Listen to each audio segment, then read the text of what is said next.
Hi, comic book readers, and welcome to a new live episode of Off the Rack. I'm Sal. And I'm Tiffany. Now, we're going to be doing things a little differently. Normally, this is a show where we take books in the past week, recap them, review them, tell you what we thought about them, and then recommend comics that are coming out this week that we think you should check out. And we're still going to recommend books, but we're going to do two things. Normally, this is a news and reviews kind of show where we do reviews and we talk about some elements of the comic book industry that we want to talk about. And if there's a comic book movie or a geek culture movie that is particularly pertinent to your interests, we'll also cover that as well because it's a review channel show.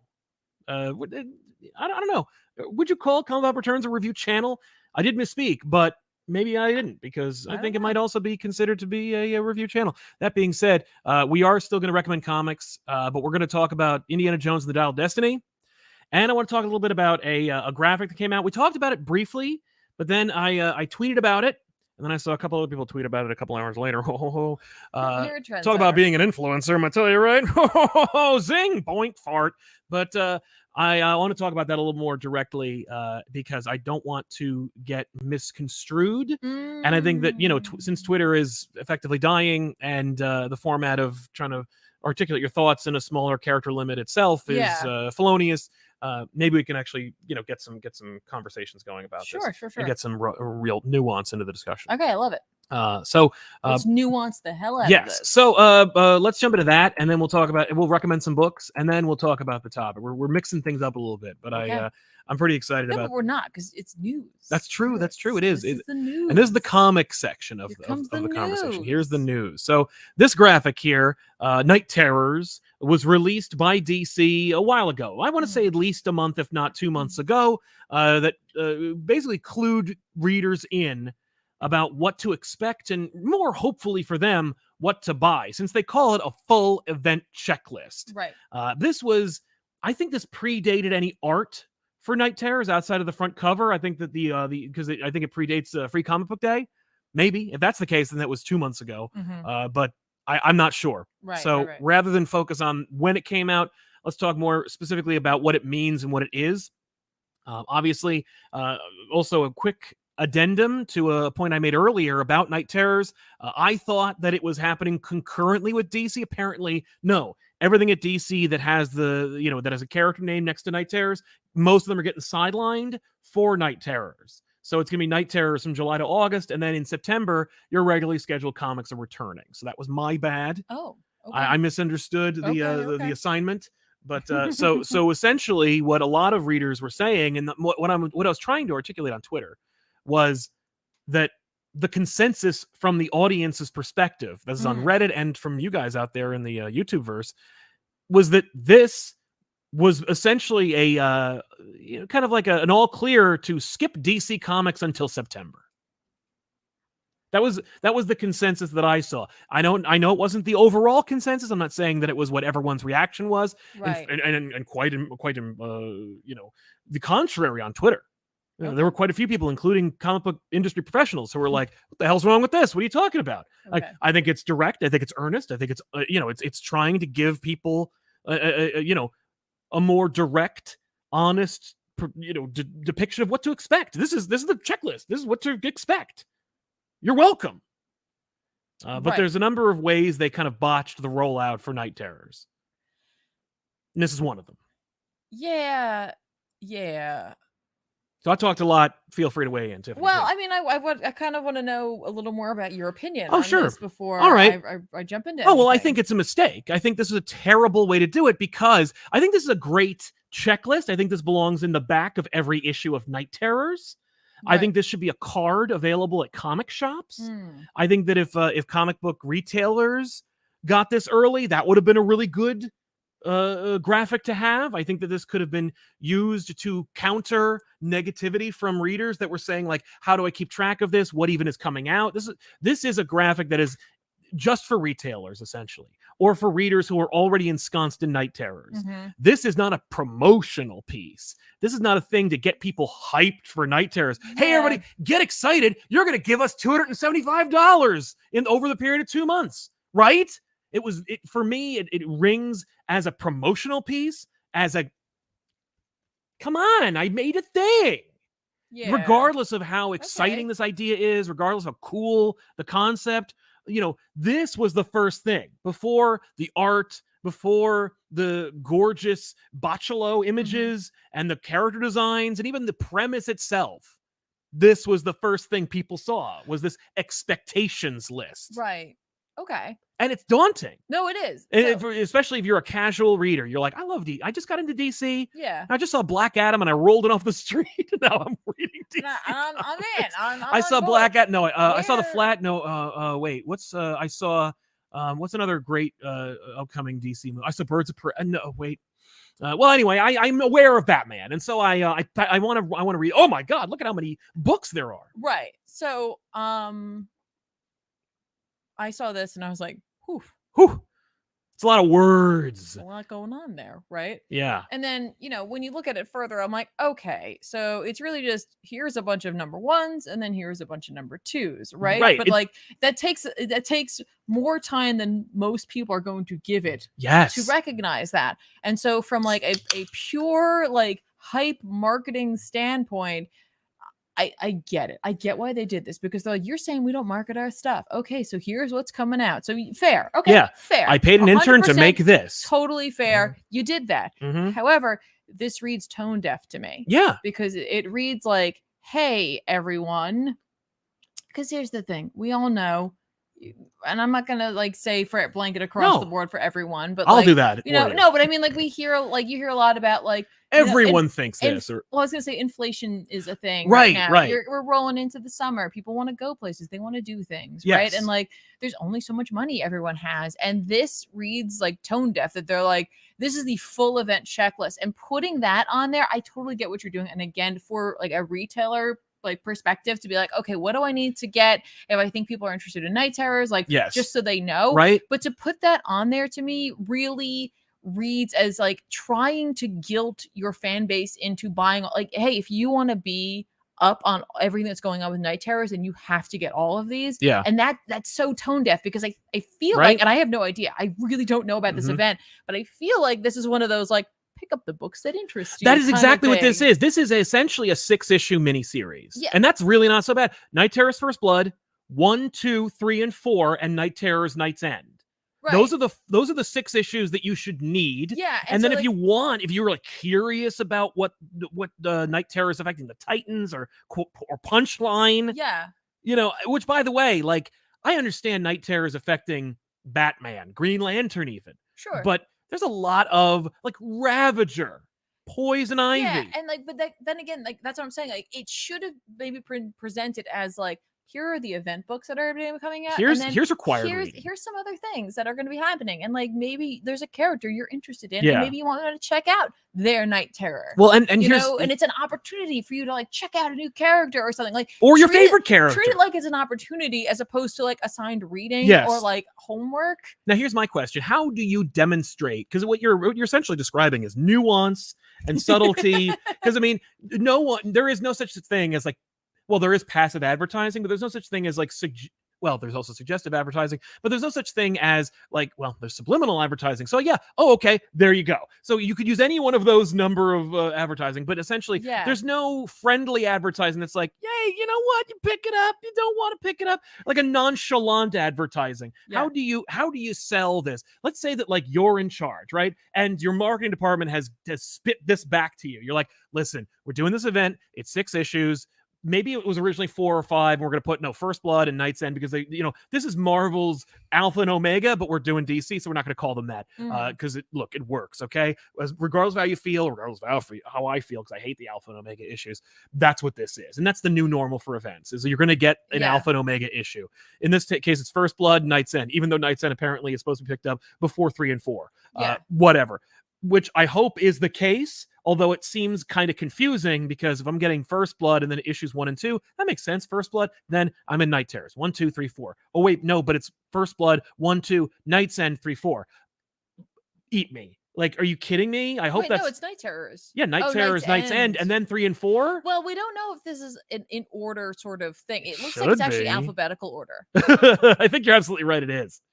Oh my god! Except for the Night Terror stuff at the top. Yeah, no. I wanted to put that's like there. Because that's what's definitely coming up first. I don't necessarily believe that this list is in release order. Well, and definitely which not. is another kind of a problem. So I feel like there's a couple ways that you could address this. How do you and do again, this? like we didn't talk about this ahead of time, so I'm very much like off the cuff. Of course, no, right here, but and I don't know what their like marketing mandate is because having worked on a marketing team, not for comics DC at or all, comic books, yeah. in a totally very different industry, so it's not apples and it's not apples and apples. It is a little more Exactly. apples and oranges. So I'm really just gleaning like just off the cuff, and Yeah. that's fair, you know. but like good knowing preamble. knowing that like typically there's a through line, there's a mandate, like okay, we're only doing this year, or we're really focusing on this year, that type of thing. So Yeah. I don't know if they have something like that. So without that knowledge entirely, Sure, you know, if their thing is like we got to get Night Terrors working, and we got to get as many more, like we need to get more sales on more books in everyone. I mean that's just a right. general, Just overall, we need to increase sales across that the could board. be that, and that's why they're showing you this. So like buy it,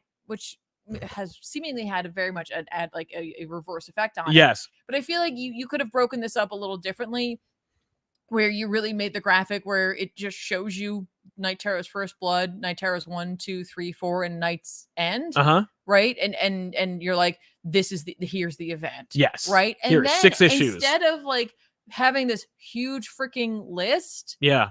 What if instead you like took the characters from each of the books that are going to have a Night Terror and then like pose the question of like, and like whose nightmare or like whose Night Terror will you like, will you check out or read or like, yeah, like have the courage to like you like pose a question, make it like a challenge almost, but it's like the characters instead of like this huge reading list, because once you read the number 1, you will know that there's a number 2 because it'll be like to be continued. Exactly. So you're gonna look for that next one, right? So instead of it looking so overwhelming, instead it's like at least characters, right? You know, addressing well, you. And that would actually be a great way, because I know that for Skybound, Daniel Warren Johnson was doing a rollout, no pun intended, for the Transformers series, and the way that they asked him to do that was they were like, draw a different character that's going to be revealed from G1 that's going to be on the Autobots, and so what they did was they had a character and they had like all the metadata below it. You know, here's the date, here's the release, here's the number, blah blah blah. Here's the creative team, which is just Daniel Warren Johnson and Mike Spicer. And they did it on social media. So it's just like Optimus Prime, Cliffjumper, you know, RC, you know, here's these characters. Night Terrors could have been the exact same thing. Where it's like, especially if you had like a rad image of, because we've seen that there are Night Terrorized versions of these characters. There's like a Night Terror Batman and a Night Terror Wonder Woman. Yeah, I would say you do need to definitely show that like the character you recognize as opposed to the what you think you do one of those like mirror images where it's like the character and then like the Night Terror version. And then it says like whose Night Terror will you. I saw that they did the phone thing, so you could have also done something like that. But of course you have to like hire someone to make all that. And that's certainly more expensive than probably this cost. Oh, sure. Because it's just the art. So and some text. So okay, so let's just say like they're like, we can't do that. Like that's not and again, like for me that's just let's say that's unfeasible. For me, I'm like, that's really like speaking to like the idea of comics too, where it's like a combination of image and word and, like, putting it together, like the idea of like the character like being part of your selling point. Like I like that a lot. If you were like, no, I need them to see every book that's coming out, right, I would have definitely broken this graphic down differently. Now I think it would have ended up being pretty overwhelming regardless, but I feel like you should have broken it down by the weeks instead, and like put like what the actual like required reading for the event was, right, just in like and it one have to say larger slightly font, like where it's just like Night Terror's First Blood, because we know that's coming out this week, right?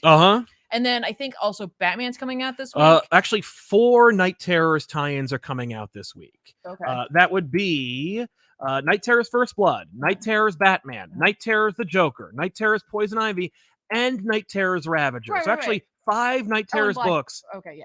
Yeah, no. Oh, and no, it wasn't. Yeah, and Black Adam. I'm sorry. Adam. Okay. 6 Night Terrors books are coming out in the same week, all of which will be Ravager is 4.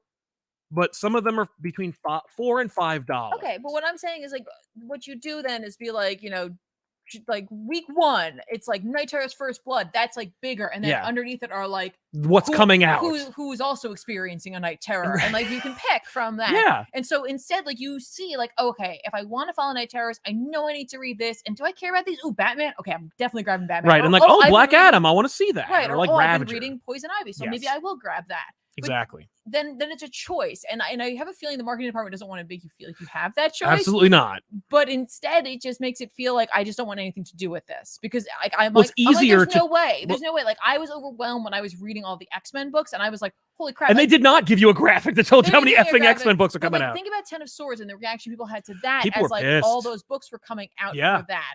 Oh no, not even. No, it wasn't 10 of Swords. for Axe. Oh, yes. AXE. Yeah. Yeah. Like that was so, it felt like it was just too many things were happening all at once, Yeah. right? Like, and that was without a graphic, but And- like to sit here and face this, even though I know it's like there's Green Lantern 1 and then there's Green Lantern 2. And if I want to read 2, I'm going to read 2. You know, I'm, you know, like, Yeah, I agree. but like it's that perception. And I feel like there's a better way they could have broken this down. And Yes. again, like I'm not sitting in those marketing meetings, so I literally have no idea. No, and I'm sure there's, you know, this is one opinion Yeah. versus like probably a dozen opinions that are all being thrown at each other, probably virtually, all through like either Slack or email. Yeah. So it's going to be messy and it's not going to have one unified vision. And maybe this is the result of just committee thinking and working together. And it's just like, yeah, of course it's going to be garbage because group projects suck. But I genuinely feel like this is going to have actually a great example is AXE, because AXE was a really, really great story that was hurt by the indifference, apathy, and even outright rejection from the audience, who was tired and broke. And that is actually a pretty good segue into the next topic that we're going to be talking about, which is Indiana Jones 5, believe it or not, which is the reaction to this movie, how it fared, and like why it didn't work out for Indy again. And it's because I think of the overall fatigue of the audience and the masters of media who are producing this stuff and their reluctance to meet us halfway.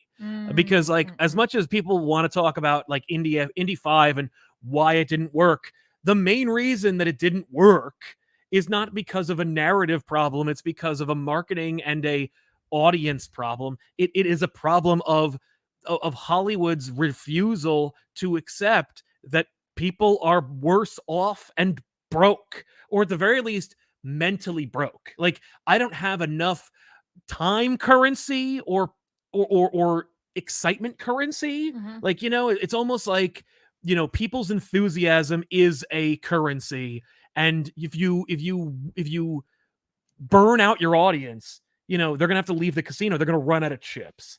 And I think that, you know, we had Transformers, we had Indiana Jones, we had Flash, like we had a lot of blockbusters and Spider and Across the Spider-Verse, which wouldn't normally be considered a blockbuster because it's an animated movie, but it is a blockbuster, and that Oscar award-winning movie, it's earned it a place, right? And it's like, no, the first one made Across into a blockbuster.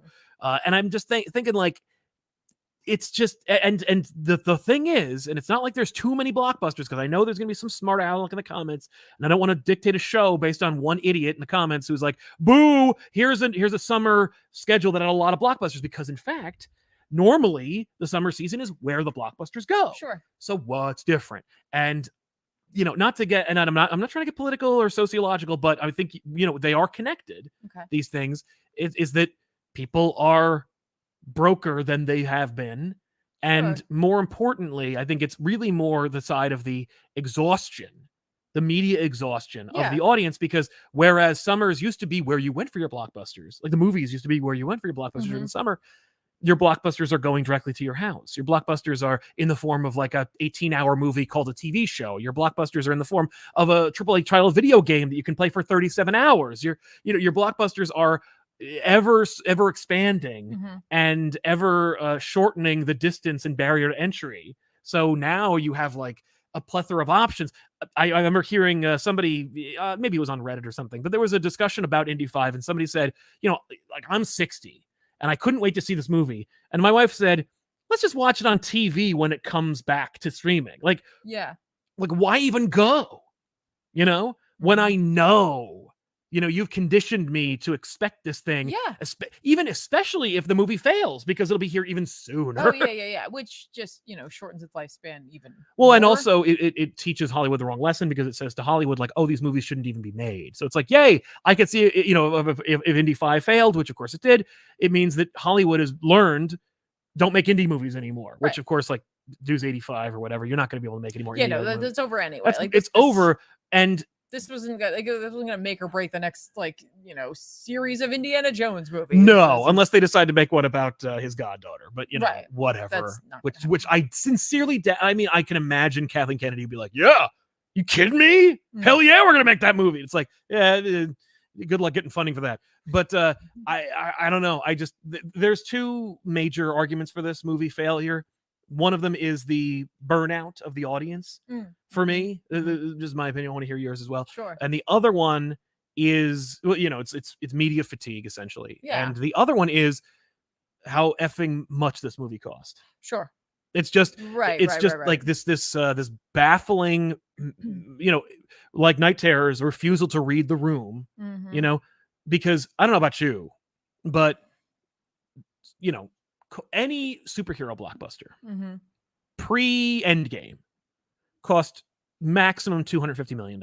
That's the maximum. Yeah. That's the glass ceiling of how much a superhero movie or a blockbuster movie should cost. Because like we've got it down to a science how much these movies cost to make. Yeah. And after a certain threshold, they don't look any better.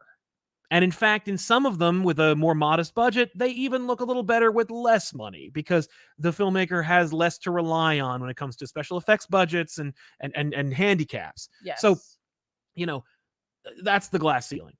Rumored Indiana Jones 5 cost $350 million, which even if I'm off by $50 million is still $50 million too much. I would argue that it's $100 million too much. Indiana Jones Raiders of the Lost Ark cost $18 million. Now, look, I don't live in a fantasy world where you can make an Indiana Jones movie for $18 million. I mean, you could, but it'd be kind of boring. And dangerous because you'd have people flying all over the place on wires. I honestly think that you could make an Indiana Jones movie for, and I know some asshole in the comment is going to complain about this because he always does. And it's always that one guy who's like, Sal always wants to see a superhero or an action movie for $80 million. Yeah, why not? The reality is there is no reason for them not to cost that much. Yeah. Like, I understand why Spider-Man movies are $200 million.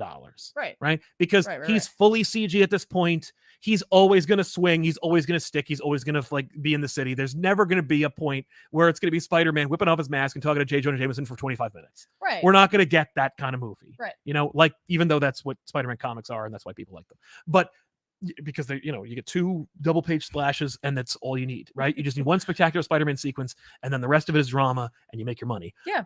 That's your secret for making an $800 million profit, by the way, is to make a Spider-Man movie for $100 million and then just go it's mostly Peter Parker talking to Glory Grant, and Mary Jane, and Aunt May, and J. Jonah Jameson, and then holy crap! He fights the lizard for 18 minutes! Right. But I digress. It's just that. But my point being, the reason why I even went off on the tirade is, for $350 million, this movie still had parts that looked like utter trash. Yeah. And or just they, I don't even want to say that. The movie looked cheap at certain points. Yes. And that clearly that's not where the budget went.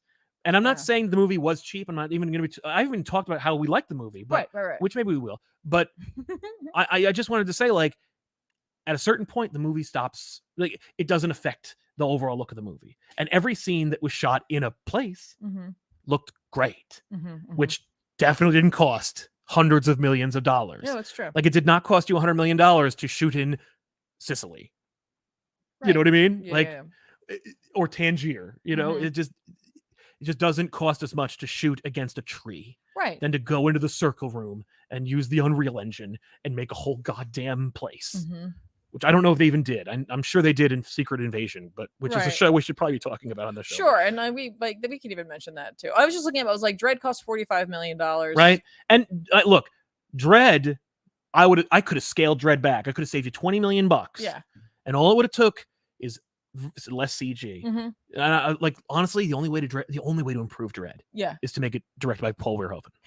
It's just squibs. But I'm just For me, saying, it's just squibs. It was 45 minutes. Now again, and by the way, that movie failed big time. Right, but you gotta think about scaling up from there, the budget, in terms of inflation. But $45 million, and it looks good. Right, it looks good. Yeah, but the story reason, Dredd's trapped in one set for an hour and a half. But it's that creative constraint. Yeah, but you can't put Indy in a cave for an hour and a half. Well, no, but I even with the scaling up, you still come in with your $80 million, and I think that's fair. I completely agree. Everything Everywhere All at Once costs $20 million, or somewhere between 14 and a half and 20 million. Right, and it looks as good as this movie. But talk about just knowing who you're casting and what they're capable of, and relying on realistic Yeah. like effects to some degree. Obviously, there's a lot of special effects in that as well. Absolutely. Practical effects and, Yeah. and CG. And the fact is CG is just a tool that you rely on to enhance what you've already done. Yeah. Not to go like, here's a full thing, unless you're doing something like Chappie or District 9, where it's like they're fully realized CG characters, but then you know your limitations. You know, it's like you can't make a CG man or woman, but like a human, because it's going to look effing weird. Right. You can make a CG bug. People don't know what a CG, what a life-size bug looks like, so it's less weird. Yeah. Right. I know what young Harrison Ford looks like, right? And it ain't that. Like it's almost that, right? Yeah. Until he starts talking, and then it doesn't. And it's like that's another thing we talked about off mic, where I was like, okay, you've almost got the de-aging right. Now you need to do the de-voicing. Like you needed to just either put him through the Darth Vader filter, because that's the last time. Like Rogue One, I was like, he sounds like old James Earl Jones. Just change the pitch. Just change the pitch. I don't understand. We don't know how difficult it is, and like there definitely is. Yeah. Yeah, but Obi-Wan Kenobi, which I think is an awful show, Vader has sounded exactly like he did, and it's all fake. Yeah. And there's even like emotional moments in his delivery, in the fake AI delivery. And I'm like, they did it. Yeah. They nailed it. Yeah, but you have to give your rights to that. And he may not have done that. He may not want them to be able to do that. That's fair. But he gave them their face. Is it really that bad to use the voice? There is a line, and I noticed it. Yeah. He said something, and I was like, that's just from another one of those movies. I think it was a Star Wars movie. I was like, oh. Okay. It's like, oh, you used the line. So just a blanket over it. They were like, it just cost too much. Yeah. Let's just put in a line from the Lucasfilm archives.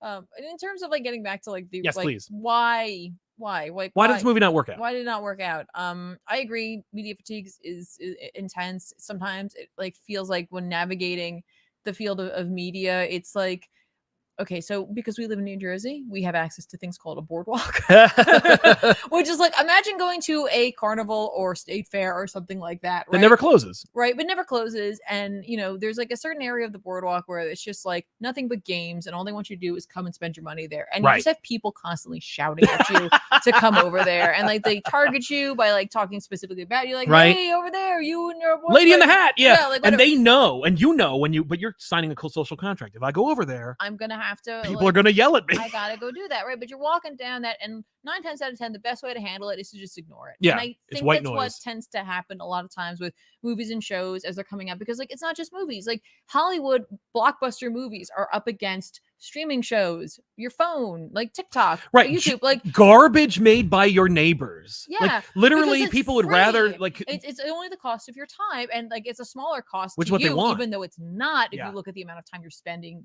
doing that, right? Yeah, but you feel more accomplished by doing it, and you don't have to spend anything except that one like criteria of time. Yeah. So like, you know, part of the reason why this failed is because it's like, but like I don't care. And like another thing is like, how many people care about this character any longer? It's a dying audience. The reality is it's a dying audience. Yeah. The you know, just on social media, and I hate to use that as an example, but I didn't get to the local library today to ask anybody about whether they saw Indiana Jones 5, but it's an aging audience. Like the youngins don't by and large care about Indiana Jones, and it's like I get why. Oh yeah. You know, and look, I'm not complaining. I'm not even like shouting at a cloud about it. These aren't like you don't get it. Out. No. And so it makes total sense. No. So like, but because of that. Now, 20 years ago, my ex-girlfriend didn't really care about Indiana Jones, and she was wrong. Okay, fair. But, like, but it's 20 years later, and I get why now. But like, especially after one bad movie. Okay, well,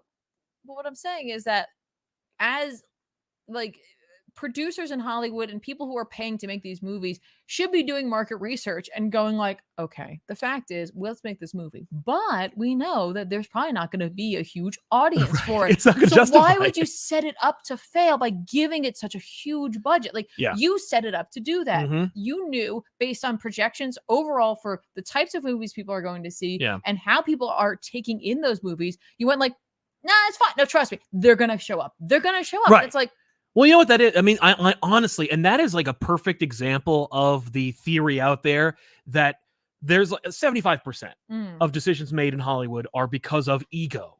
Just straight up, no, head in the it's sand. true. Like, I don't care what the projections are. I don't care what the scuttlebutt is out there. I believe in my heart of hearts. It's the same with Hollywood, or it's the same with Warner Brothers, I should say, where it's like the Flash. Why did the Flash fail? You can imagine people at Warner Brothers just hitting their heads against the wall going, but I put Michael Keaton Batman in it. It's like, okay. And it's like, okay, but like that was 50 years ago. Yeah. I'm not saying it was 50 years ago, but to the children, to the people that would have cared 25, 30 years ago, it might as well be 100 years ago. Right. Like, there's no nostalgia for it. The people who care about Michael Keaton Batman are parents or grandparents. They're not going to the movies. They're especially not going to go see the Flash just to see Batman. Like, if you think that Batman is going to make the bank that you think it's going to make, then make Batman 4. Right. Or 5, I should say. But, like, you know what I mean? Make the real Batman 3. Mm-hmm. Then go do it. Especially if you know Michael Keaton's in. Once they were like, oh, Michael Keaton said yes, then scrap Flash. We'll just make Batman 3. We'll make Jeff Goldblum and the Scarecrow, and we'll just make it that. You know, just move on. But it is that kind of mentality. I believe the people like Lucasfilm, every time I see the Lucasfilm and the logo, I go, does anybody even work there anymore? Like, is Lucasfilm even a production company at this point? Because it's like, all they do is, because it's all you hear about is Disney making Star Wars. And it's like, Right. they use Lucasfilm to produce Star Wars, but like, is anyone there?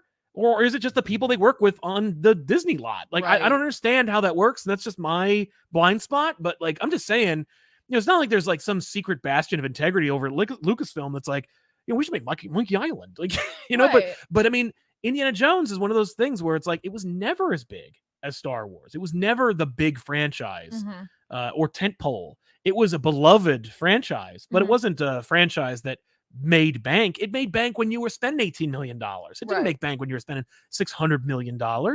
Yeah. Star Wars, I get betting the farm on Star Wars. That's one of those things where it's like, it's ubiquitous. It's in Navajo. Everyone gets it. They've been making fans for years. Yes. With like every new iteration of the property, they've been making fans. Yeah. Except a few times when they didn't. But like, for the most part, they've been making fans. So yeah, no, we can. No. Like, but like, it's a very different, like, focus group over there. Exactly. But like, Spielberg produced those Transformers movies, like 100 of those effing things, and couldn't get his druthers together to make an Indiana Jones 4 at any point when Harrison Ford didn't need all the assistance possible to do anything. By the way, he looks really spry in this movie for 80. I will give him that. It was not pathetic. Dude keeps himself fit.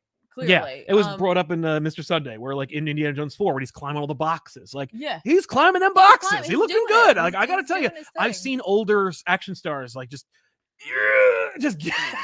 and like, he plays it up when he's supposed to play it up. Well, he's fallible. He's supposed to be able to be like, I'm old. Yeah, and I'm gonna wear.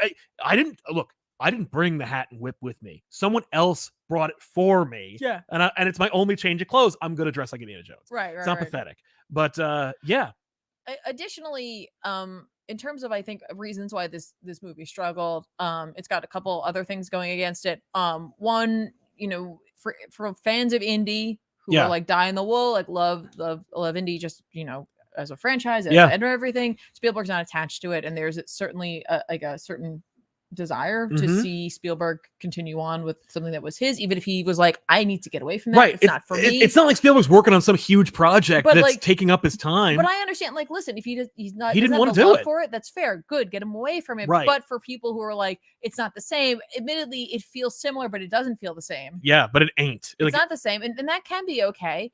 And then the other thing is that it is like part of the legacy is a movie that not everyone embraced that came right before it. Yeah. Like, we went like, hey, Indiana Jones 3 goes like, hey, riding off into the sunset. Like, it's done. Over. For them, they were over. The sun has set on this franchise, yes. and we're done. Then you like, okay, no, we're going to try it. We're going to reinvigorate it. Here it comes, the fourth movie. And it doesn't hit the same way for everyone. Well, and like, how we knew it was never going to work? Because of the Young Indiana Jones Chronicles that came after Indy 3, right? Because you got Last Crusade, which is arguably one of those like perfect movies. And I'm not saying it's perfect from even a technical standpoint. You can see all the blemishes. I don't want to hear it. But for me, it's a perfect flick. Like, it's perfectly watchable. It's perfectly rewatchable. You get new things from it every time you watch it. You get comfort from it as well. But like, it's just a well executed and orchestrated flick. Yes. everyone responded positively to it when it came out. I think one of the biggest critics was very critical of it. And I just found out Quentin Tarantino hates it. Well, I could give a shit about what he thinks about it. Exactly. I could care less. But Young Indiana Jones, if people were hungry and desperate for more Indiana Jones, then they would have loved that show. Right? Like that show would have been the #1 show. Yeah. You know? And it just straight up wasn't. And I've watched that right. show, not all of it, which is even a testament to it, right? Like I love Indy, but I didn't watch all that show. I watched The Peacock's Eye and was like, all right, well, I don't need any more of this. But it looks incredible. Yeah. It is well made. It is, and it's like a little Indiana Jones movie every episode. And that's kind of phenomenal. But, you know, nobody watched it. Right. And that's a shame, but it also is I think a warning to them. Like, don't try anymore. This hit at a right. It is beloved by people in the like kids from the 80s love it because it was fresh and new. But older people in the 80s loved it because it reminded them of the shit from when they were kids. Yeah. Like this movie is like re-nostalgia. Yeah. So I don't think you can you can't like wring it out and get another wash out of this thing. I think it's just the two. It worked for the older folks in the 80s and it worked for the younger folks in the 80s, and that's it. No, I agree. I don't know if this counts. This is not a spoiler at all. Okay. I don't think. Well, spoiler warning for Indiana Jones 5. It's just something that's not in there that I desperately wish was in there. But like I never know how to pronounce his name correctly. Yeah, me either. But Ke Quan. Yes. I was just I was like, why isn't he? In this movie? Part of it was like apparently they couldn't figure out how to make it work, and I'm like, it's really not that hard. How could you not make that work? I think he was actually filming something while this was filming, but like that's something you pump the brakes and you get him in there. Yep. For a number of reasons. One, that character should absolutely come back, and like also as a better representation, right? Of if you care about that kind of thing, which clearly they do, right? But like he's a there's a certain level of nostalgia to that character, but it would be nice to have that character return. Yes, as like especially given the thematic elements of this. Right, movie. and to be like come forth as being like, as an adult and be like, hey, we had some good times, but like also like I'm a better representation. Yeah. Of my culture, right? Exactly. Like, that would be great. Also just because he's an Academy Award winning actor. He's an it actor now. And I think that I think they were like neck deep in production on this movie when while everything where all once was succeeding. Regardless of the Academy Award, regardless of that. Yeah. Dude can act. Yeah. Right. And he can act. He's delightful. The two of them, he's not problematic. Right. The two of them, like Harrison and he, clearly have a rapport and a chemistry.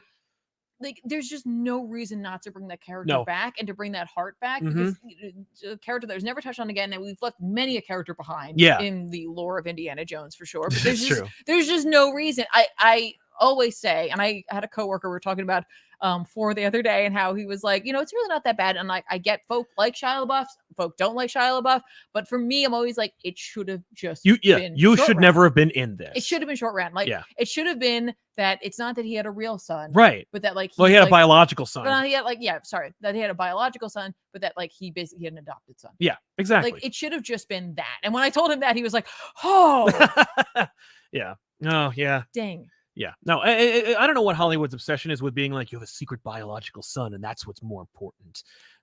Clearly, Grant Morrison loves that as well. But it's just one of those things where I think that the sun had set on Indiana Jones before, and Disney didn't get the effing memo, and and they didn't get the memo hard, because they were like, not only has the sun not set on Indiana Jones, but we're gonna give this a bigger budget than The Force Awakens.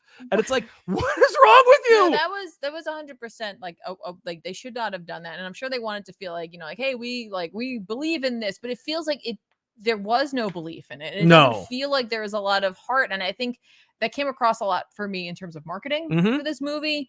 And, just really, it comes down to marketing for me in terms of that feeling of like, they were just like, yay, it's here. Yeah. You're welcome. You're welcome. And I'm like, whoa, don't just say you're welcome. You have to make a good film. Right. Yeah, I have to be excited for this. And I'm not saying that they didn't. I'm not saying I didn't enjoy it. But like, it felt a little bit like the movie was just going through the motions Yes. sometimes, and I think that's part of the reason why it didn't succeed as well. Yeah, the word. And I don't mean like the actors. Like I No. don't think like Harrison Ford was phoning it in. Like, No, I think he was actually giving it a lot more effort than I've seen from him in a long time. You are going to see a night and day performance between this and Captain America 4. Yeah.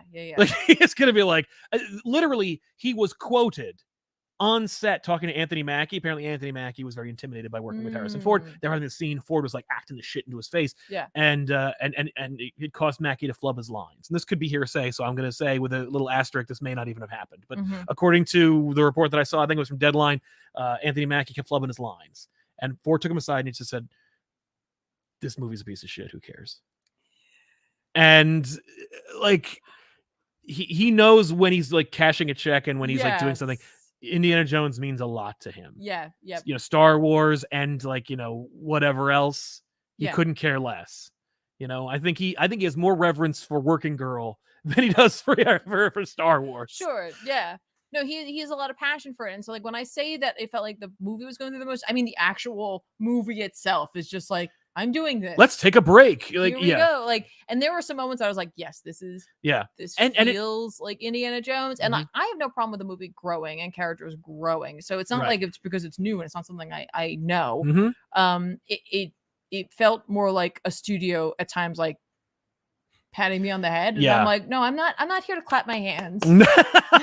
They're like, yeah, well then this movie isn't for you. And I'm like, I am. I didn't spend $350 million to get you to give you a piece of art. Right. Well, and I'm not because art costs less money. But I'm not looking necessarily for that either, but I am looking for, you know, either something that is new and different or, you know, just fully going on the nostalgia, which you didn't do either. Yeah. So I don't know. Like I feel like there's a lot of reasons that this movie got set up for that, but a lot of it comes from the budget. Yeah. Like why give it that budget? Right. Why is it so expensive? There's nothing about this movie. I'm sure that deepfake technology is very expensive.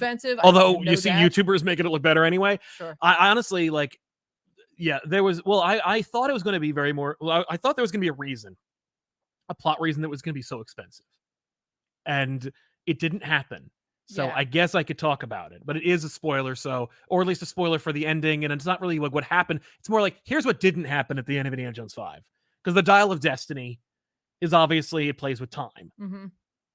I thought we were going to go back to the 3 movies. I thought it was going to be a retread where Indiana Jones is going to go back to the 3 movies. I am so glad that didn't happen. Me too. Like, but I really thought we were going to use the money and the budget and the technology to be like, no, Indy's going to have to like Back to the Future 2 this thing. Like, and go behind, you know what I mean? Like, and hide behind like the baskets that Marion's in and stuff. Right. And like, there's a part of me that's like, that is kind of silly, but I loved it only because it was in Back to the Future 2 and it was weaved into the narrative and it worked really well. I don't want that. But that's why I thought it was going to cost so much. And I'm like, oh, okay. And then, but there, at the third act, there is a big spectacular sequence where I'm like, oh, okay, that's very expensive. And I couldn't care less about anything I'm seeing on screen. Like, but that's a lot of that. Like the end of Aquaman 1. Jesus. There's not going to be an Aquaman 3. No one's going to see Aquaman 2.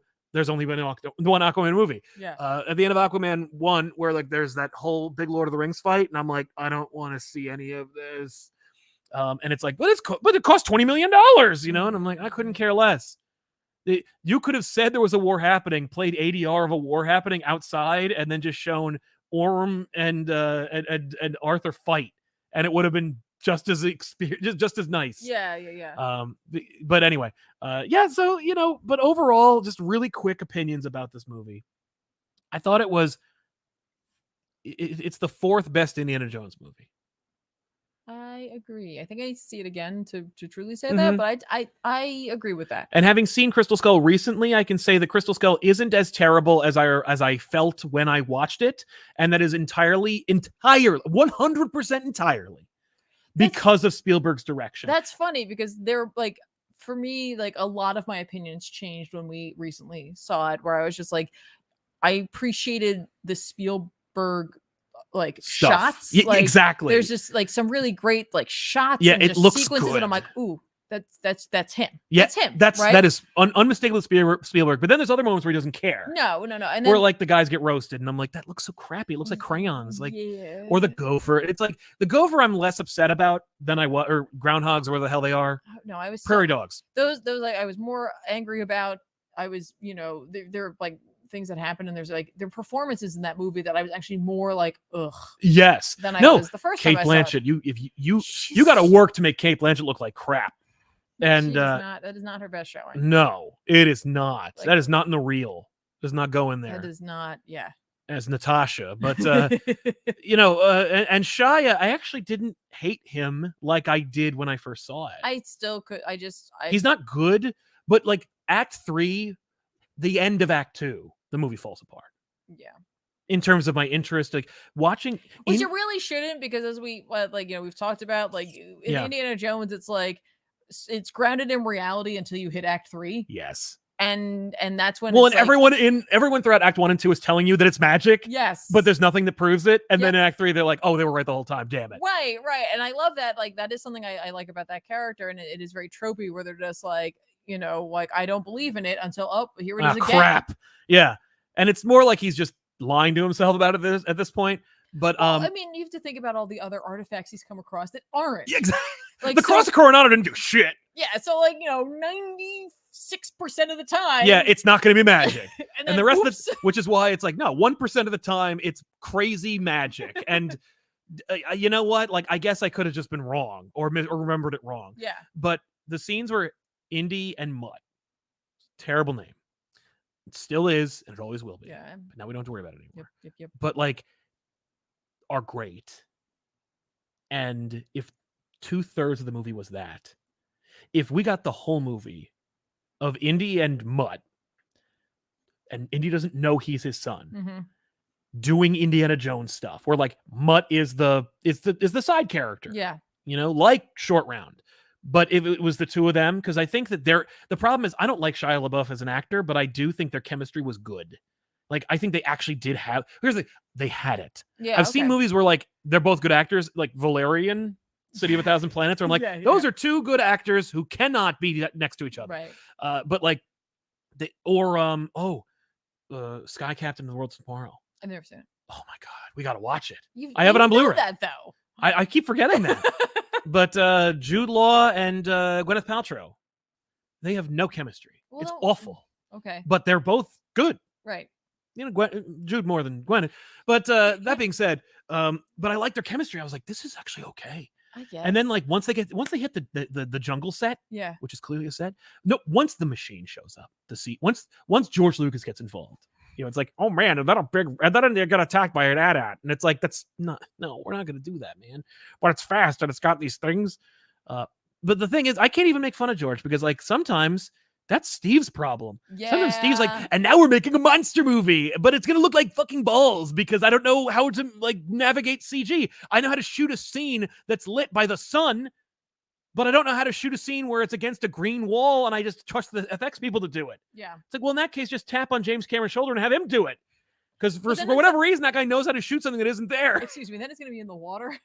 That's true. Okay, I've got it. Well, but then that's fine. I would have loved to have seen James Cameron's Indiana Jones and the Lost City of Atlantis. Are you kidding me? Are you kidding me? We even got water in this movie. And it looked, I remember Indy jumps in the water in this movie. And I was like, and here's where it's going to look like ass. And it looked better than it usually does. Yep. Underwater, especially CG underwater, like where characters are underwater and they just CG, it looks awful every time. This time I was like, you could see the particles in the water. I'm like, this looks really good. It's like this and that shot where Iron Man is attaching the Avengers Tower to the special like arc reactor grid. Yeah, that looked really good. And I'm like, why does this look any good? But it's rare when like underwater looks good. And obviously I haven't seen Avatar 2 and I probably never will. And I know that movie is going to be like transcendent when it comes to underwater fake effects. Sure. But when it comes to like movies that don't care about that kind of thing, people who aren't obsessed with water, I was like, hey, this didn't look so bad. Yeah. Like this looked okay. Anyway. Yeah. And I don't know. I don't know if I know the director from anything else. Well, no, he made Logan. Okay, so I do know him from that. And very different movie. You're walking into something which probably has a lot more studio control. I think that Mangold had more control over Logan than this. That's certainly. what I'm saying. Yeah, I feel like he's walking into a movie in which like the studio has more control over it, and they're probably telling him like, no, we're gonna use like blue screen, green screen, the room, like whatever it is. Like we're gonna use the full like digital camera room kind of thing. which works sometimes and other times looks really bad. Sometimes it works season to season on your beloved Star Wars shows. Right.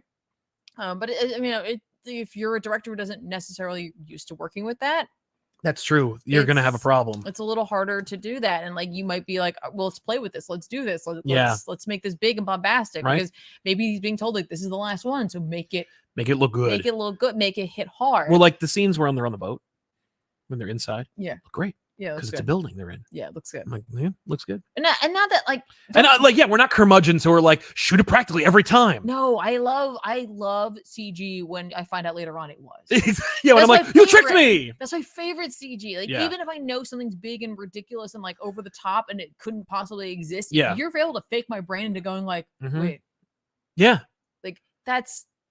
Chef's kiss, my hat's off to you, except it's not. But like that's true artistry in that industry. Exactly. But sometimes it's just used because it's just lazy. Yeah. And that's or a Band-Aid. I really don't like it. And there's a sequence at the beginning of this movie where Indy is like it's set in the past and he's running on top of a train. And like for me, like I was like, why does this look like I'm watching the Polar Express? Like his model is so crappy. And I don't understand why. I was like, what was it? Maybe they're upholding the noble tradition of Indiana Jones movies where if you pause it just right during an action scene, like when he's doing the cart scene in Temple of Doom, you could see that it's like literally a puppet. Like it's supposed to, if you pause it and he's moving, it's gonna look stupid. Maybe that's what it is. It's supposed to be nostalgia. Except like I shouldn't be thinking that while I'm watching it for the first time ever. Right. And no, it's like throughout that whole sequence, I'm like, we don't need this at all. Like when you're just thinking as an editor, you're just like, you don't need to. You can cut this whole fucking scene. Yeah. Now that being said, I love the idea of Indy's like saving a train full of antiquities, and like, but especially, but like for some reason, these people also are just like Indiana Jones is a Nazi hunter. Like he fights not.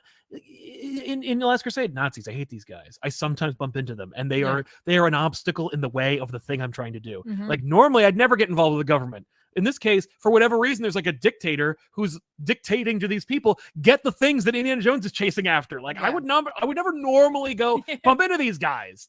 If I had a real opposition to Nazis, I would have choked Hitler out when I bumped into him physically. But yeah. It's but anyway, so it's not like the worst movie I've ever seen. No. Like honestly, there are like a lot of moments with Helena that I like. She comes on kind of strong. She does come on, but like she fills a specific role. And I was worried that she was going to be the thing that YouTubers complain about, right? And she was until. I mean, like even though context clues tell you like she's angry for a reason. Yep. She is not. You're not supposed to applaud her for her bad decisions. Yeah. And that's what like the problem is with characters that people who don't know any better complain about when they see a strong independent woman in a movie. Right. Or especially in their own franchise. And it's like applaud her because she's like because we made her this thing. She has flaws. Yep. She is misguided. And what I'm very happy about, as I was worried about in Act 2, was she didn't replace Indiana Jones in the movie. Right. And I was really worried they were going to, because it was going to be like in, there's two shows that people complained about that had that kind of message. Masters of the Universe and Ted Lasso. Where there's a moment where the protagonist tells you that the show was never about them. Right. And it's like, the show was named after you. And it's like Indiana Jones and the Dial of Destiny. I didn't come here for the secret. I don't even remember her name. Helena.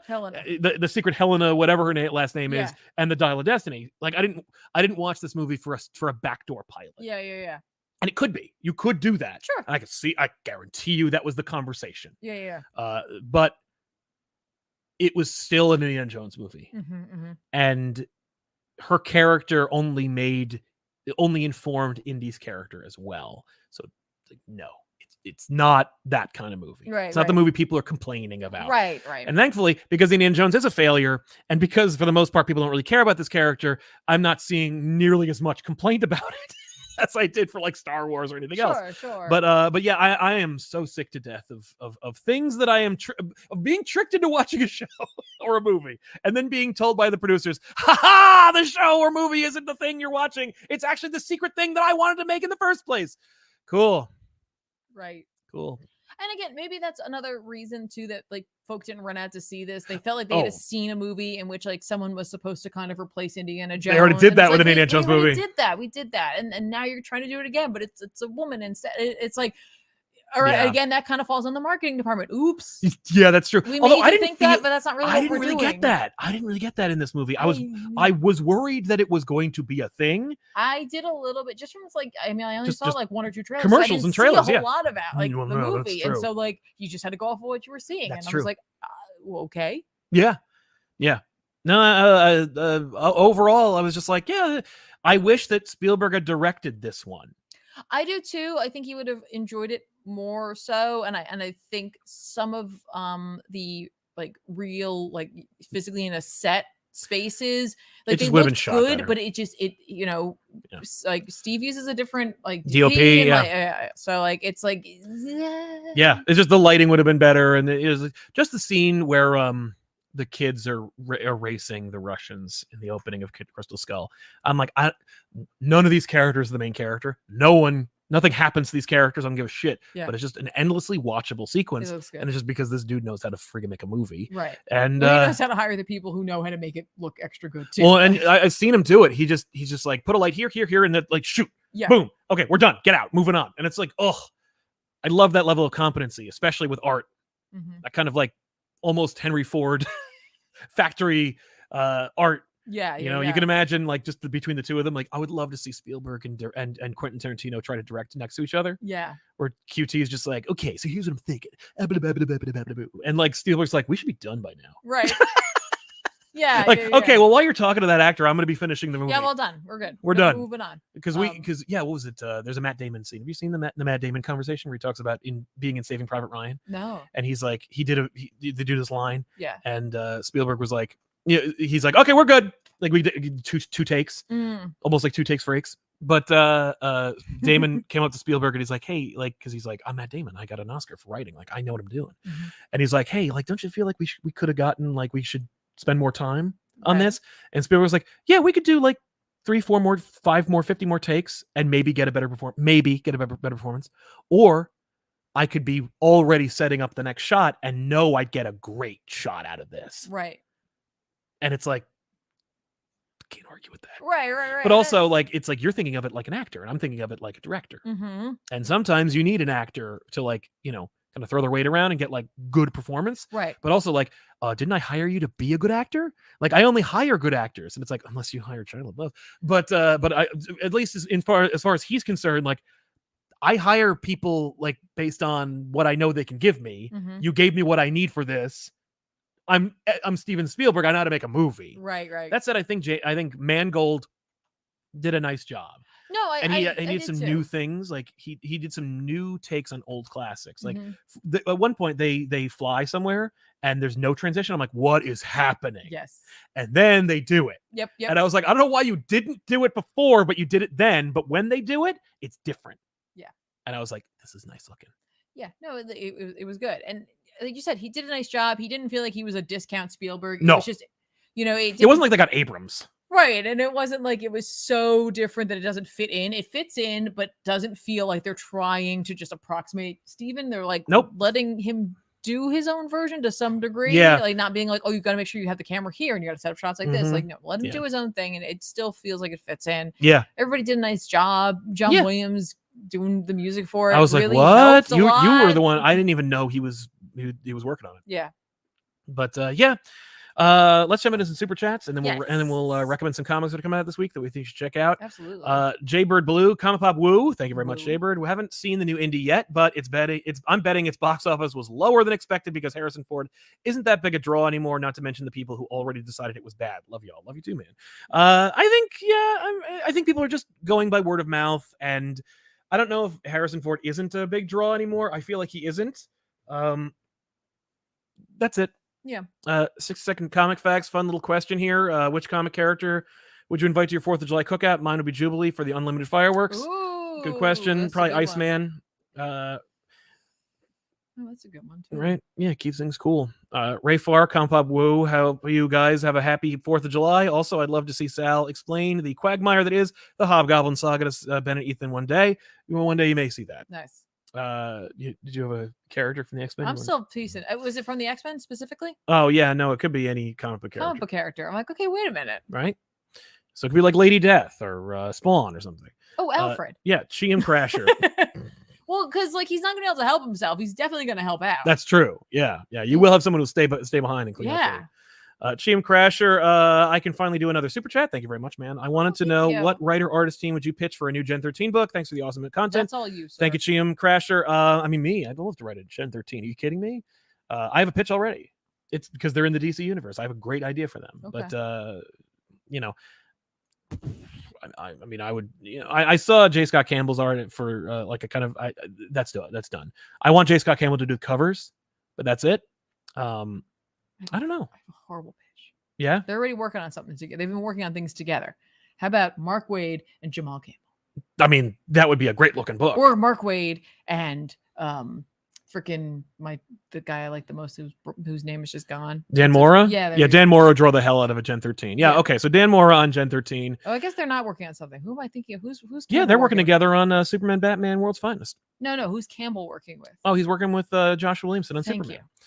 I put him with Wade. Yeah, you need a youthful writer. I don't know who that would be, but I'll think about it as we go. Girk Pectus, Carnage controlling a Sentinel in Rain was awesome. I guess that's true. I can't argue with that. Nick Del Tufo, hey, Sal and Tiffany, wishing you and all the ComicPop crew happy 4th. Thanks, Nick. You too. Happy 4th. To our U.S. friends. Exactly. Bryce Harriet, hi there. How are you so good at doing interviews? That's a great question. Sir. I don't think I am, honestly, and I think that might be part of it. I don't think I am good at them. I think it's, but I try very hard to like make it into a relaxed, comfortable environment. It doesn't hurt that I don't interview people I don't know or like. So, so it's not like forced, it's only mine. If you attribute it to anything, it's just enthusiasm. Yeah. Chris Knife, just throwing my hat in the ring for a Nightwing, the New Order back issues. Keep up the good work. Smoke bomb. Fair enough. Oof. Yeah, one day. Ray Farr, I always wanted to ask, how comfy is the couch? It's pretty comfortable. It is pretty comfy. We tested it before we bought it, and it was very comfortable. Yeah, I would not have that necessarily in my home. I just don't like the material for it. But as a like showpiece and something that we sit on for quite a while when we're filming, not a problem. I'm just glad we didn't get like a more deep sinking. Like I'm glad we didn't get like a used couch because with the spray where it's more comfortable. A more comfortable couch would only make the show worse. I mean, legitimately though, like sometimes I'm like, ooh, we're getting close to. It may be time. We may be getting there. Boris Fraser, what is Night Terrors and Angel Breaker? Is Angel Breaker a character? I don't know. Yes, brand new character invented recently. I believe that Angel Breaker is the Ghost Maker's like Joker or something. William Gazga, thank you very much, William, for your very generous super chat. Night Terrors just ruined my gorgeous set of Poison Ivy covers by changing the title and font. Yep. Sorry, I'm one of those. No, that's okay. Yeah, and the cover for The Man Who Stopped Laughing, Night Terrors, is god awful. Love you, ComicPop. I mean, that's maybe you know what they should have done. They should do a variant of the Night Terrors like books. Like where it's just if they're in the middle of a run, it's the runs aesthetic. Yes. So you can get that would be awesome if they did that. I agree. That would help out a lot. Chunky Jesus. Hey, Tiff and Sal, have either of you maybe it's Chunky Jesus. Could be. Checked out Paul Dano's Riddler year 1. I've been enjoying it overall. But last week's issue blew me away. No, I just deliberately avoided it because I was like, I don't want to see actors jump into this world and write whatever the hell they want because they're because they were doing a thing. But I'm glad he's good and I'm glad people are enjoying it. One day I will probably go back and check it all out, but in the meantime I got too much stuff to read anyway. Girk Pectus, I knew the female CIA agent was going to die because she let's not spoil the whole damn movie. Spoilers. Please, come on, man. She was likable and respected Indy. We can't have that. We need more time with Fleabag Karen. Okay, that's your opinion. I'm not going to support it or encourage it any further. Dr. Matt, think you got a really good point about media fatigue. People only got so much time in their day. I wonder if Hollywood is going to take notice of movies like Joker and Cocaine Bear making big profits off low budgets. I sincerely doubt that Disney or Warner Brothers is going to learn that lesson until they the lesson seems to be is like, we'll just get those people and give them more money. Because if they were to be able to make that much with that budget, they should be able to make even more with this budget. Like that's the math they do sometimes. Right? I swear. It only your record profits only work when you don't spend that much money. Like I don't understand. If I spend $1 billion, I'll make $3 billion. Like that's not how anything works. It's insane. I didn't know Cocaine Bear actually made a profit. I heard it bombed, so I'm glad to hear that it worked out. Not that I saw it, but Girk Pectus Upgrade is the gold standard for making a sci-fi epic and just $10 million. I never felt the cyberpunk world looked cheap, unlike this POS blockbust. I didn't see Upgrade. No, but I'll check it out. Logan Thomas, do you think to get hype back for franchises, the Indy like Indy is to branch out in other media like games or shows, also maybe an Elseworlds on Indy trilogy? The Indiana Jones franchise has a couple of video games under its belt, and they never really became a big thing. And I don't think that spending close to $1 billion on like a AAA video game title for Indiana Jones would be the way to go. I think that Indy is just done. You got to get an app game going. Oh God. Yeah, it's like Bejeweled, but it's Indiana Jones and you're grabbing antiquities. And William Gaza, say, hey, Madman, I can't believe you did that Eclipso back issues. I see dozens of dollar bins all the time. Did you keep your stone that came with the book? Of course, you can't remove that. It's attached to the book. No, it's still there. I wonder if it does. If it is removable, then I'm not going to do that. But I have 2 copies, so I could ruin it if I want to. But thank you. I'm glad you checked it out. I had a lot of fun making that episode.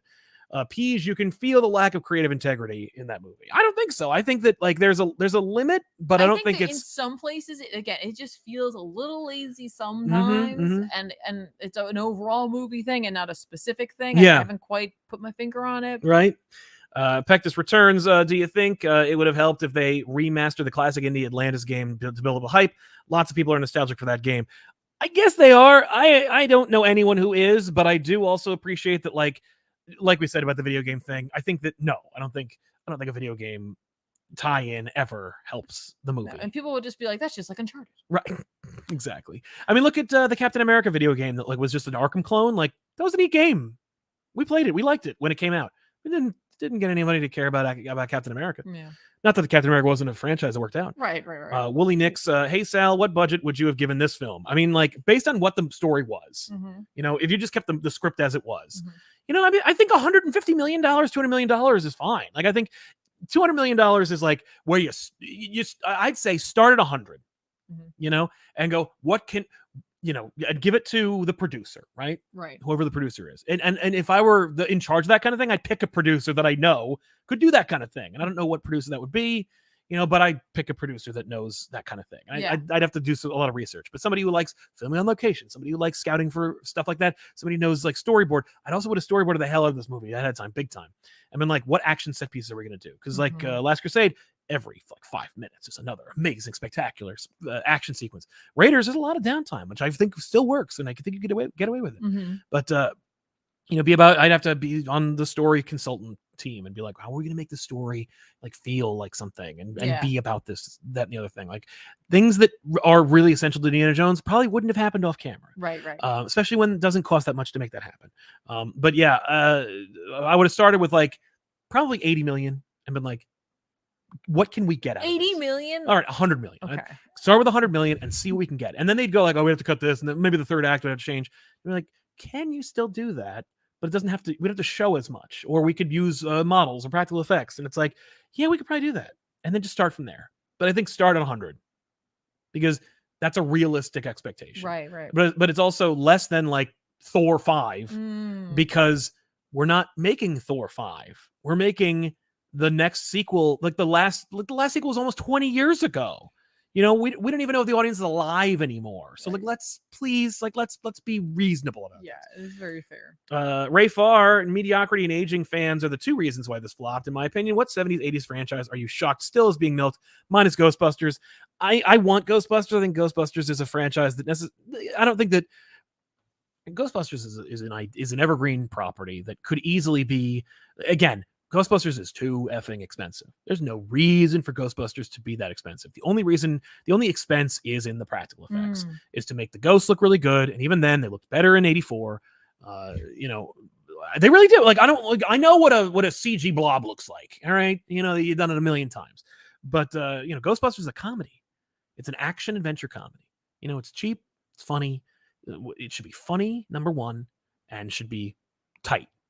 Just a tight script with funny people. That's your movie. Fair. And because Ghostbusters 1, there's not a lot of improv in that movie. Right. It's mostly written, and it's written by funny people who can improv, but they didn't. Right. The lines that are made up are few and far between, and they're good. because they're written by the same effing people who wrote the script, so it's consistent. You know, Ghostbusters, the Answer the Call, like that was mostly improv. You know, it got unruly and it got away from them. So like that, and that's part of the reason why the movie failed. And I don't want to get into why the other reasons why it failed. Sure. But you know, improv did not help that movie. No, it did not. You know, but Ghostbusters is one of those things where it's like you could keep making Ghostbusters movies. It's just that you got to be realistic about your expectations. You don't make a $200 million Ghostbusters movie, Right? You know, just like Men in Black. Like Men in Black, they should be making Men in Black movies, but like the problem with Men in Black is Men in Black would be more expensive each time. I guess I think they're good with that. In terms of like franchises that I'm still making, but it says 70s and 80s. Mine is not from the 70s and 80s. It's just every time a movie like one of these comes out, you're like, where is this? I'm surprised every time that it's still being made. Yeah, and it's because I've never seen any of them. Let's be honest. Oh yeah, but I've never seen a Fast and the Furious movie. Yeah, and every time another one comes out, I'm like, really? Mm-hmm. Okay. I'm never surprised. And I'm not saying that there isn't the audience for it, but like, if we're talking about just being shocked, yeah, that's me. I'm right there. I'm like, really? Really still? Okay. See, for me, with Fast and the Furious, I could never care less about that franchise. I get why people go see them. Yeah. I'm just kind of like, you still have never convinced me to see one. Like, I've never seen anything from a Fast and the Furious movie or a trailer where I'm like, yeah, I guess I'll go see this. Like I know Transformers movies are bad. Okay. Seeing that Beast Wars trailer, I'm like, well, I guess I gotta go see that stupid Transformers movie. Yeah. I still haven't, but I do want to see it more than Fast X. Yeah. So someone else mentioned in our chat. I want to bring it up because I think this is a great one. Mm-hmm. Teenage Mutant Ninja Turtles. Oh yeah. Like, are you not surprised that people are like they're still an interest? No, I'm never surprised. Ninja Turtles is an evergreen franchise. Okay. All you have to do is you have to be clever and you have to reinvent it. I think this latest one, this Mutant Mayhem movie. Yeah. I think this is the first greatest effort to connect with a new audience. Like every attempt since the franchise fell apart, like since the 2003 animated series, which I think is the last time that there was a new audience for Ninja Turtles. That's not true because that show kids watch that. They did, but I don't think it was I don't think it connected. I don't think it was as impactful as the 03 mostly Peter Laird animated series. Okay. I think the CG show like came and went, and I think it had a moment, but it didn't have the moment. Okay.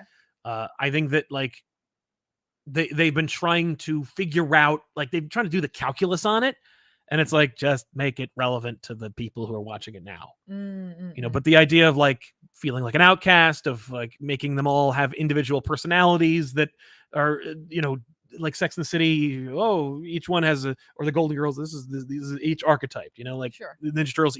You're the smart one. You're the leader. You're the angry one. You're the funny one. Yeah, like it's so cut and paste easy, and it's like, but you can make it work every time. Right. Every generation. They're like magical girls. They're like magical girls. Yeah. They're like the Sailor Scouts. That's really what it is. Adam Frazier, Indy's massive budget isn't helped by the $10 million Beatles needle drop at the beginning of the movie. I really enjoyed the film, though.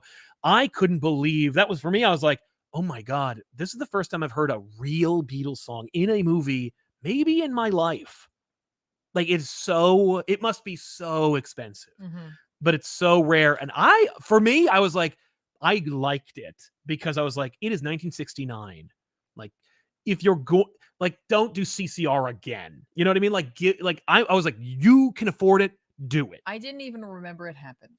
It was a couple times, but I was like, I don't even remember what song it was. Yeah, I don't recall actually off the top of my head what it was. But I was like, but that's the kind of thing where it's like, I'm sure in the moment I appreciated it. Yeah, but it didn't matter. It didn't really matter, and that was a lot of money. Well, and you didn't like. There's never been a needle drop in an Indiana Jones movie except in Indiana Jones 4 with Hound Dog by Elvis. Like, and because you have John Williams, what the hell do you need to borrow other people's music for? Guardians of the Galaxy. Yeah, well, Guardians of the Galaxy is about that. But I'm just saying, like, but people don't get that nuance. No, they don't. Well, that's, you know, all along the Watchtower and fucking Watchmen. Peach, to clarify, I meant the studios, not Indy per se. Fair enough. Yeah, no, the studios definitely, they don't care. They're not. Yeah, the lack of creativity. Exactly. Yeah. But yeah, so let's jump into let's explain the super books that are coming out. Let's do that. Also, we did watch. If anybody else is watching, we did watch Secret Invasion. Secret Invasion. We watched the first 2 episodes, and it's fun. Yeah. I mean, I don't support at all that opening credit sequence, No. and we skip right past it Yep. because that's trash and you're trash for doing it. Yep. Sorry. AI images are uncreative and stupid, and I understand there's like there's a justification for it where they're like, oh, well, you know, because it's like it's made by like a foreign alien thing, like it's got the uncanny valley, and it's like, screw you. You are not that is what you made up after you already decided to do it. But it also like doesn't hit right now because it's like it's not Right. There's people outside your freaking studio who are picketing at you because you're cheap and trying to replace them with garbage. Yeah. And so then you it's like, put I was this like, in your show. I mean, what there's nothing they can do about that. No. But like it literally just says like it looks like it doesn't look as good as the other ones, but they're just doing it's not like they're doing like a new style of opening. Everyone's doing the old like Daredevil same Netflix crap style of opening. Yep. It's just, you know, they didn't have to pay as much for it. Yes, that's right. Anyway. Yeah, no, but it's stupid. This show is boring. Yeah. It is and it isn't. Like there are times where like I feel compelled Yeah. to like for what's going on, and you know, Sam Jackson gets a nice chance to, you know, stretch his muscles a little bit more. A little bit more acting wise, and I really appreciate it. You know, there are things that I'm like, cool. Yeah. But it's kind of strangely paced. Yes. And I wished they pushed the lighting in the show a little bit more. And you've heard me complain about that before, especially with like Netflix shows where everything just kind of looks like flat, one notey. This doesn't have that quite like that effect. It's like almost there. Yeah. But they were afraid. They were afraid to push shadows. And like this movie this show should feel like in the shadows. Yes. A little bit. Like they should really have that feel. Yeah, it needs to play with it. There's sequences in this show. There are scenes that I guarantee you were using either the circle room or CG. Yeah. And I don't know. I can't always tell. Oh, and I was like, hey, there are some things where I was like, there's no. For sure. It's a Marvel thing. Yeah. I can see the CG. Yeah. But there are a couple moments where I can't. And I'm like, all right. Right. And I think the movie has not a maturity. Oh, that's right. This show does not. It has a maturity, but I don't want to necessarily call it maturity because it's like, how mature is it? It's just, you're like, oh, they're cutting fingers off. Oh, that's pretty dark. You know, but there's a darkness that they're embracing about this that I appreciate. Yeah. And there's like let's say boldness. There's a boldness to the show that I have not seen. Yeah. From the MCU, especially in its television department, in quite some time.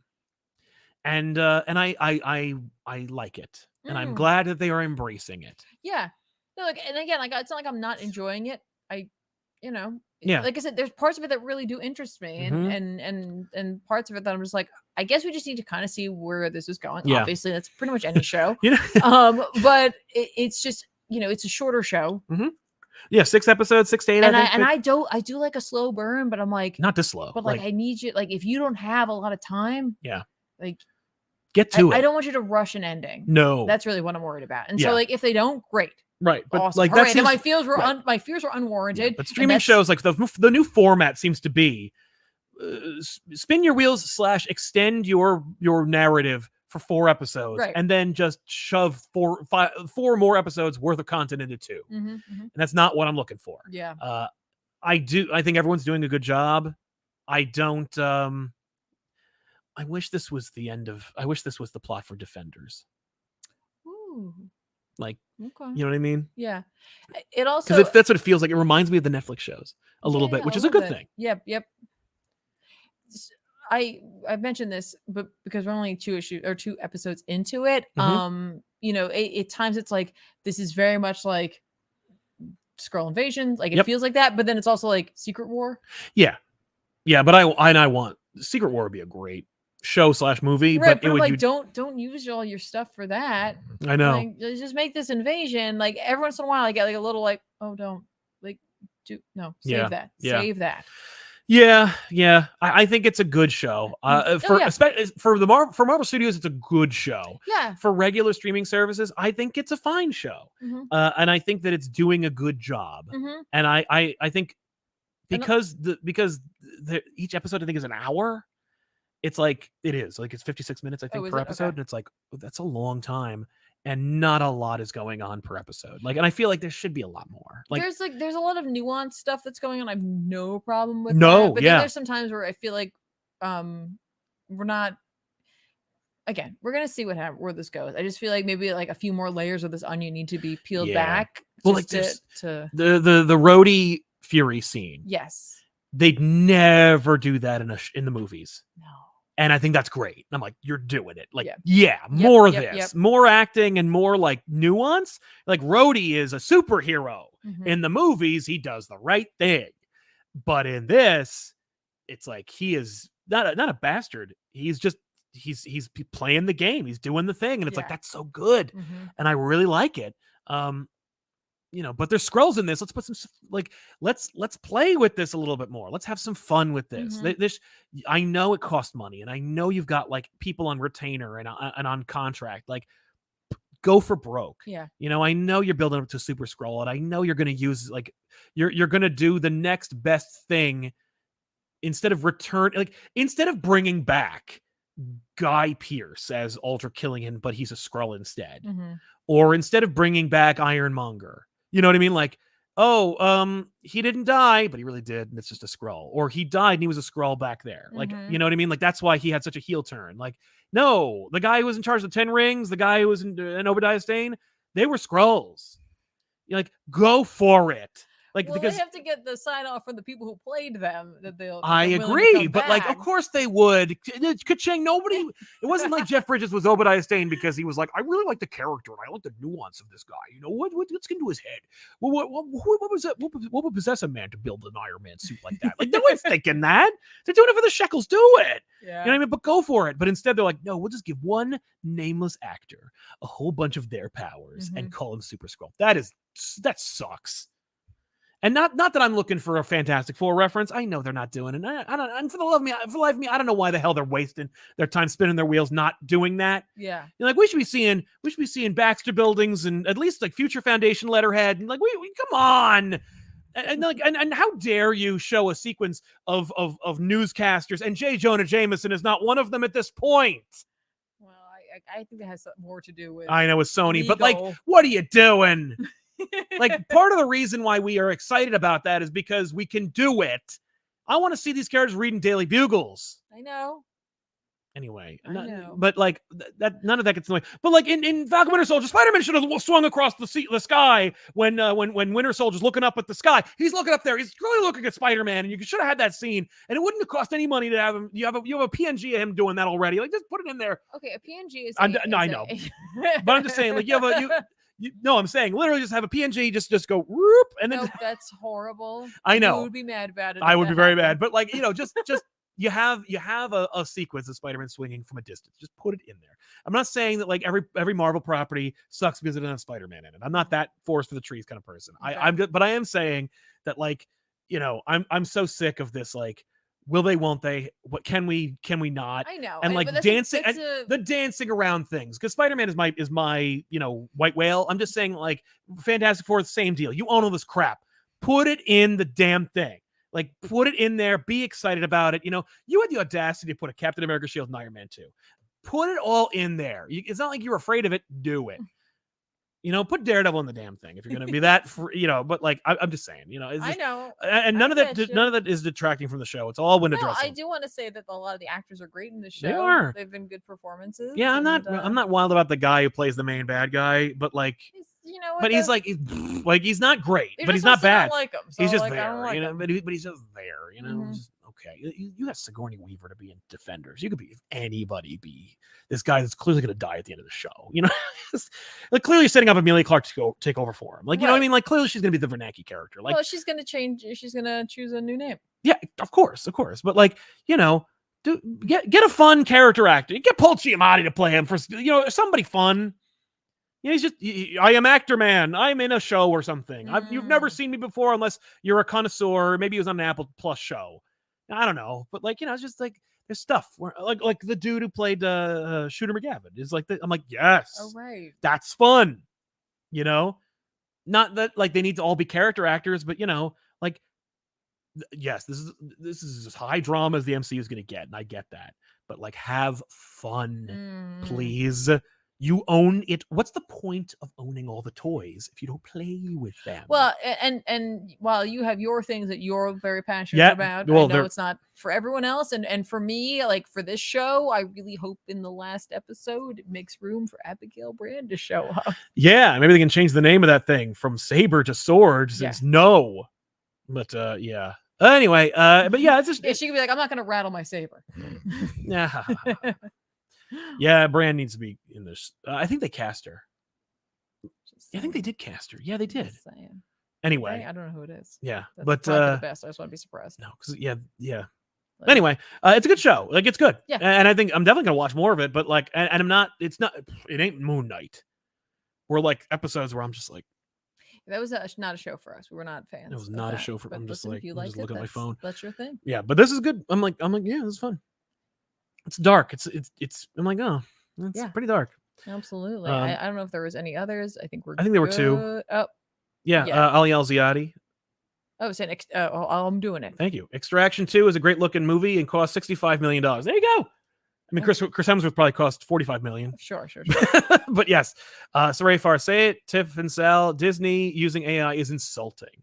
Agreed. Yeah. Now, someone did say that artists did work on it, but like, if you can call them that, it's really weirred. No, I mean, maybe they did have their artists do it. I don't know. Maybe, hopefully, the guild or the their union said no. You have to have like artists work on this. Yeah, that could be. But you know what?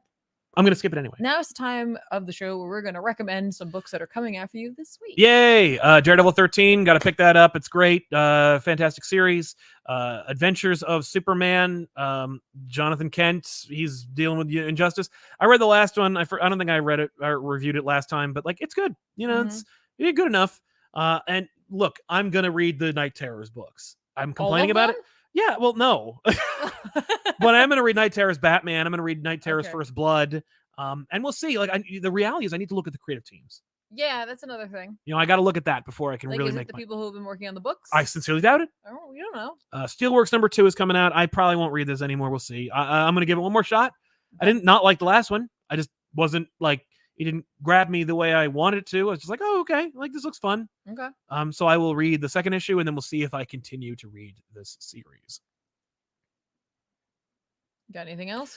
Barnstormers number 1 is coming out in physical. I had championed this book when Scott was used to come on this channel, and it was and I was so excited for it, and I didn't like. I read the first issue, and I was like, "This is great," and then I just fell off because it was during that time when like there was no guide review on desktop for Comixology. It was all crap, and I was like, ah. So I just swore off Comixology completely. So now I'm glad to be getting back into it and trying that out.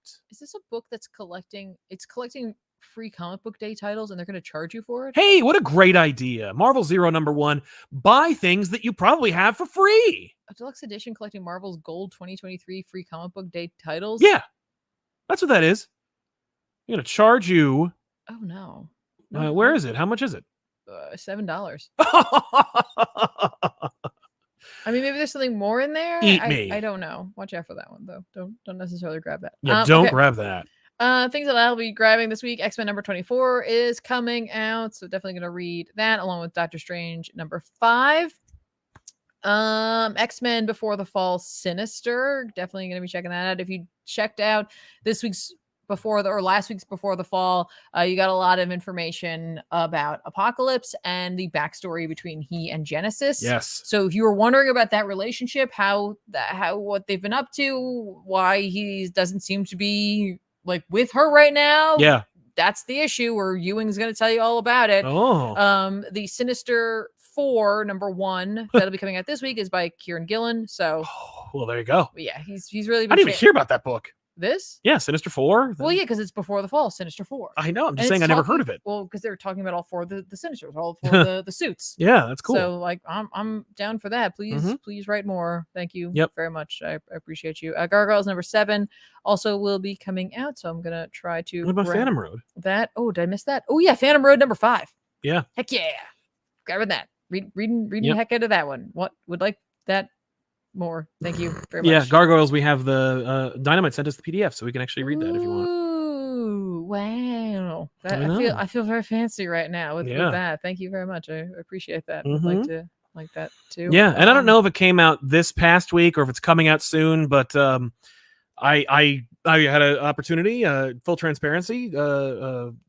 IDW sent me a copy of Ninja Turtles Stranger Things number 1. I didn't see it on here. And I don't want to review it unless it's been out already. So I'll just say that, like, if you haven't already read it, you should check it out because it's like actually like it's pretty fun. Like Yeah. it's a stupid fun book that I was like, this is really cool. And the art is cool because it's set in like 84 or 85. I don't remember what year, but like it's set in the 80s. So the turtles look like they're from the 80s. So like they're on design from that period. And I'm like, that's smart. And I read it in black and white, but and I was like, oh, you should put out a black and white edition. But I saw a preview page of it in color, and I was like, oh, the colors are good. All right, there you go. I also want to give a quick shout out. This came out this past week. Good Deeds #2. This is a book I talked about, I guess about a month ago. Yes. It's an IDW book as well. This is not sponsored by IDW. This is just a book I picked up. Nope. It's a Scott Snyder Presents Dark Spaces by Shay Grayson and Kelsey Ramsey. And I just wanted to say, like, I read the first issue and I was like, this is really good. And it feels like it's taking like twists and turns. And I got to tell you, the second issue was just as good. If not, good. Like, even a little stronger. And the end few pages takes a hard left turn. Oh. I was like, what? Okay, cool. Yeah. Really digging on it. There's like some moments in here that like make me feel like it's not this at all, but it just gave me these like vibes of like almost a reverse Jaws. You know how it's like, you know, they're like, no, there's no shark. It's fine. It's cool. And in this, it's like, no, it's gators. Trust me, it's gators. And I'm like, is it gators? Well, no, I think it's monsters. So if you're like right now, for some reason, like summer vibes right now for me are horror. So I've been looking for that. So I also poked through Tenement. It's the next Bone Orchard book. I just want to give a shout out to that because I didn't really get a chance to truly read it. But it's got a lot of good things going for it from what I can see. A bunch of people who come together in a place where it's just like, is there a connection? I don't know. And then there's like keys and, oh, we got to open the door. Like that kind of stuff. I love that kind of thing. But it's not snow horror, but I do like that as well. So I've just been like looking for some horror stuff this summer. And if you have not already, because I know many of you haven't, so you should definitely check out my chat with Daniel Warren Johnson, aka D-Dubs, aka Dubbers. You should definitely watch that interview where we chat about Transformers. But listen, it says Transformers on it, but we also talk about this Star Wars Darth Vader, black, white, and red comic in which he himself drew and wrote the story in here in the middle. There's actually like a few stories and they're all really cool. One's by Mark Bernardin from Kevin Smith fame and his own personal achievements as well. But also Jason Aaron wrote a story in here. But the standout is Daniel Warren Johnson's book or story, Annihilated. He did not tell us it was called Annihilated, but it is all drawn and written by D-Dubs. And you know, if you watch that episode, he does pull up his oh my god, it was a double page splash. He pulls up his original drawing files and shows you like the work that goes into it and everything, and all the deleted moments that Lucasfilm did not want him to put in here. Because let me tell you, like, this is a cool scene. Like right here, he was very proud of this page. It looks better in my episode because you could zoom in and look at it and everything, and it's really worth checking out. But yeah, it's awesome. It's just like, it's the kind of Star Wars where, you know, he said he never watched Visions. And I was like, oh, you got to watch Visions. Oh, wow. Okay. And, but it's like a Visions episode. Okay. That's funny because I picked up, I don't know if did we buy it?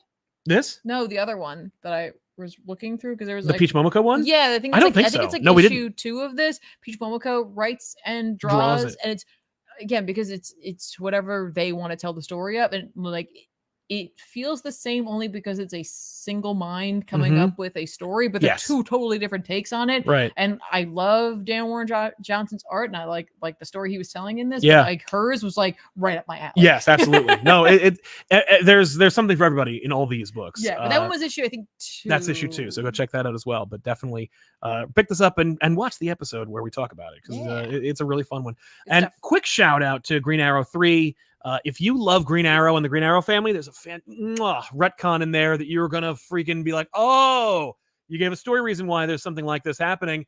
And a big special cameo, big surprise, last page reveal, which you definitely need to check out if you are a big fan of Green Arrow and the Green Arrow mythos and his friends.